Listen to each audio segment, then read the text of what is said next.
Hi, my name is Randy Rolfe, and I'm sharing foundational concepts of vibrant health through natural living from the Institute for Creative Solutions. Today I want to talk about soups because as the fall comes on, it's wonderful to have a nice warming vegetable soup on your stove. And my favorite recipe is shredding a whole bunch of cabbage and then cutting up a couple of big yellow onions and a couple of green peppers and a whole thing of celery, and put them all in a pot, cover it with plenty of water, and let it stew for hours. And it tastes better and better and better. And then put some tomato paste, like a glass jar of organic tomato paste. And of course, all these products are organic if possible. And you'll have a really tasty vegetable soup. And it will warm you anytime. You can just turn it on and warm it up for a snack or the beginning of a wonderful meal, or even if you're having a very light supper, have it for supper.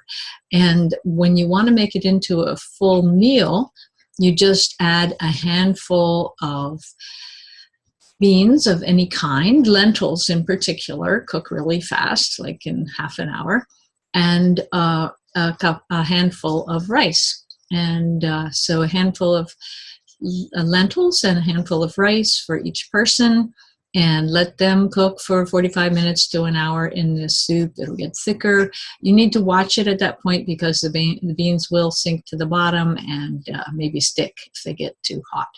So then you have an amazing, delicious and hearty, protein-packed soup.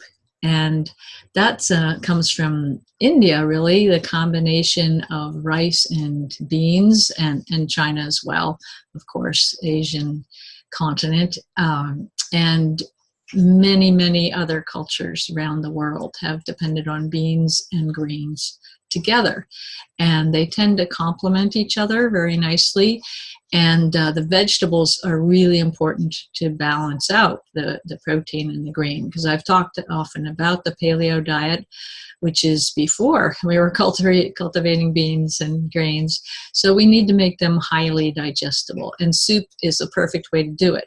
Also, you don't lose a lot of the wonderful minerals in your vegetables because you don't throw out the cooking water, you actually eat it.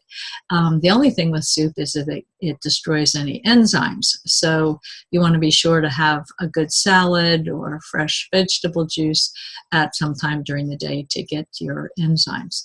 So that's it today. Get that wonderful soup going. Your kids will love it. Your guests will love it.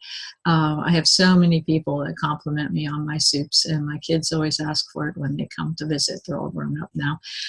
So get that soup on your stove for the fall and winter, and it'll warm your heart. Thanks.